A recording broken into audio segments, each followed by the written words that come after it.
तो दरोगा जी भैया मोबाइल में कुछ करते हो, हिसाब किताब जोड़ते हो, लूडो खेलते हो या पिक्चर गाना सुना, हम हमारे ऐसे कर रहे हैं तो हम कहा जानी क्या करते हैं, मगर वो अपन मोबाइल में यहाँ ऐसे ऐसे ऐसे ऐसे अंगुली चलावत हैं जो हम अपने आगे, और न मानो तो हम आप एप्लीकेशन दे रहे थे कि साहब हमारे यहाँ मारपीट हो गई, दरोगा जी मस्त थे। कैमरा लगाया थाने में। आप एप्लीकेशन दे रहे थे, दरोगा जी मोबाइल में व्यस्त। दरोगा जी ने हमको देखा तक नहीं, मोबाइल में मस्त रहे और मोबाइल खेलते खेलते उन्होंने कहा कि रख दीजिए एप्लीकेशन। लखनऊ में ऋतिक पांडे हत्याकांड के बाद मामला लगातार गर्माता जा रहा है। एक तरफ इस हत्याकांड के बाद राजनीति लगातार बढ़ती जा रही है, वहीं दूसरी तरफ मृतक ऋतिक पांडे के पिता ने यूपी पुलिस को लेकर सबसे बड़ा खुलासा कर दिया। दरअसल 21 जुलाई की रात को लखनऊ के बंथरा के कुछ घरों में बिजली नहीं आ रही थी, लेकिन इस इलाके के कुछ घर ऐसे थे जहां पर लाइट बराबर आ रही थी। अब लाइट ठीक कराने के लिए कुछ लोग ट्रांसफार्मर के पास पहुंच गए। इसमें 20 साल का ऋतिक पांडे भी शामिल था। इस दौरान उन लोगों ने विरोध किया जिनके घर पर लाइट आ रही थी। विरोध कर रहे लोगों और ऋतिक पांडे के बीच मामूली बहस हो गई। मौके पर मौजूद लोगों ने तब तो मामला शांत करा दिया, लेकिन आरोप है कि रात तकरीबन 10:30 बजे बवाल एक बार फिर से शुरू हुआ। आरोपों के मुताबिक रात में दबंग अवनीश सिंह, हिमांशु सिंह, प्रियांशु सिंह, प्रत्युष सिंह और शनि सिंह अपने कई साथियों को लेकर लाठी डंडों और हथियारों के साथ घर में घुसते हैं। ऋतिक के साथ बेरहमी से मारपीट की जाती है, जिसमें उसकी जान चली जाती है। इस हत्याकांड के बाद यूपी तक की टीम मृतक ऋतिक के घर पर पहुंची और उसके पिता से खास बातचीत की। पर वो हमारे लड़कों को मारे तो हम थाने जब गए तो हमारा एप्लीकेशन नहीं ली गई। काहे नहीं ली गई? वो लोग पहले तो बैठे न रहे, वहाँ केवल बिजली कर्मचारी मिले और पुलिस हमसे उल्टा कही रही रहा है कि तुमने बिजली वालों को उनकी गाड़ियाँ चाबी ले ली, उनकी गाड़ियाँ तोड़ दी, बिजली वो शीशे तोड़ दिए, ये किया, मतलब दुनिया सरकारी काम में बाधा पहुंचाई। हाँ, ये कह रहे थे पुलिस के लोग, बिजली वाले नहीं। गलत बात। बिजली वाले क्या कह रहे हैं? बिजली वाले जब हुआ पहुंचे तो हम कहने कहा भैया तुमका सबका मारा पीटा। एक लोग और थे हमारे गांव के ठाकुर साहब, वो भी जो है उन्होंने पूछा कि क्यों भैया पाने दादा हो तुमका मारी, तुम्हारी चाबी मोटरसाइकिल तोड़ दी। तो वही कहला कि नहीं, कहला इनते कोई मुलाकातें नहीं, तो हमारा कोई मतलब है नहीं इनते। तो कहला फिर कहे इनके नाम दरख्वास्त दो, कहला हम कहाँ दी। वही या बात कहीं हम सुने अपने कहे तो बस हम अप्लीकेशन दे लागे।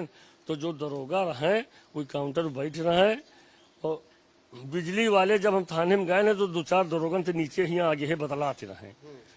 तो हुआ जब हम गए अंदर घुसे और बिजली वाले पूछ पाछ करे तो जब कहला कि भैया हम तो हमसे को लड़ाई झगड़ा पाने दादा तेरे नहीं बा।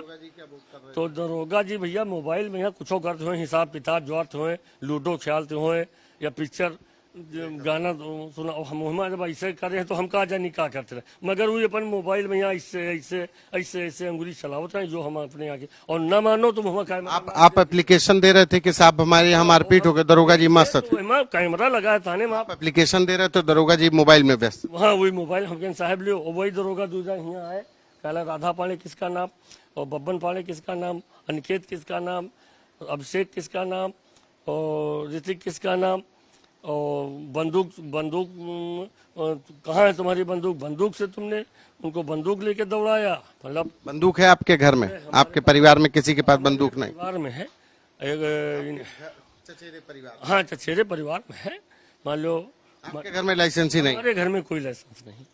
तो हम कह रहे हमारे घर में कौन बंदूक जो हम कर रखते वो कौन बंदूक है, मतलब उनसे हम कहें।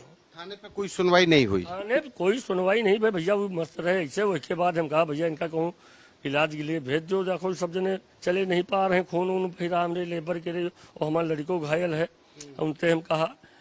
तो वही दरोगा जी भीतर रहे और बाहर जो पुलिस वाले रहे उनसे हम लोग कहें।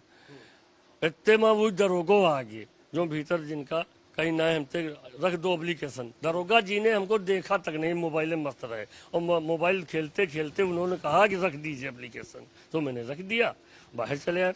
तो बाहर जब हम गए साहब इन लोग देखो नहीं दी रही, हमारे लेबर और हमारा लड़का बैठो रहे नीचे, मतलब जो बाहर खड़े रहे पुलिस वाले। तो हम कहें साहब अब इनका कहूँ डॉक्टरी वाक्टी करा दो। तो इतने में यहाँ वो चले आए जो भीतर बैठ रहे हैं। जब वो बैठ रहे हैं वो भीतर चले आए तो वो कह रहे जाइए, उन लोगों को भी बड़ी चोटें आई, हाथ पैर टूटे हुए हैं उनके, जाइए सुबह उनको भी बुलाया, तुम भी आना सुबह, मतलब थोड़ा ऊंची। रात में कोई सुनवाई नहीं हुई? कोई सुनवाई नहीं। शायद पहले से ही मतलब पुलिस मैंने जो कहा, अब हम कहा कह सके थे खेला हुआ कि पुलिस पहले तो मैनेजर है, कहाँ रहे, जब हम पुलिस थाना तो कोई मतलब नहीं रखी थी, हमसे कोई वो नहीं है, तो अब हम कहा बता दें कि कितनी देर बाद डेथ हो गई? आवा यहाँ बैठ रहा, मान लियो रात हुई गए, ये सब आवा जाहिम बात करे, मैं यहाँ दुनिया खाए है करे, मैं यहाँ घंटा 2 घंटा यहाँ बैठ रहा लड़का, फिर चला गया लेटे, सुबह तबीयत बिगड़ी लेके भागन, तो लोग बंधु पहुंचन तो हुआ, अब पता नहीं रास्ते में खत्म हो गया कि हुआ खत्म भा। यूपी तक के साथ बातचीत के दौरान मृतक ऋतिक के पिता ने पुलिस पर सवाल उठा दिए। मृतक के पिता ने कहा कि जब वो मारपीट की शिकायत लेकर थाने पहुंचे तो दरोगा फोन में इतना बिजी थे कि एप्लीकेशन तो छोड़िए, दरोगा ने इन लोगों की तरफ देखा तक नहीं। घायल ऋतिक को अस्पताल पहुंचाना तो छोड़िए, कोई मदद तक नहीं की गई, बल्कि उल्टा पीड़ित परिवार को ही घेरने लगे। ऋतिक पांडे हत्याकांड के बाद पिता ने गंभीर आरोप लगाते हुए कहा कि पुलिस वालों ने शिकायत भी दर्ज नहीं की, और जब वो शिकायत दर्ज कराने के लिए रात में थाने पहुंचे तो दरोगा फोन में गेम खेल रहे थे। लखनऊ से संतोष कुमार की रिपोर्ट, यूपी तक।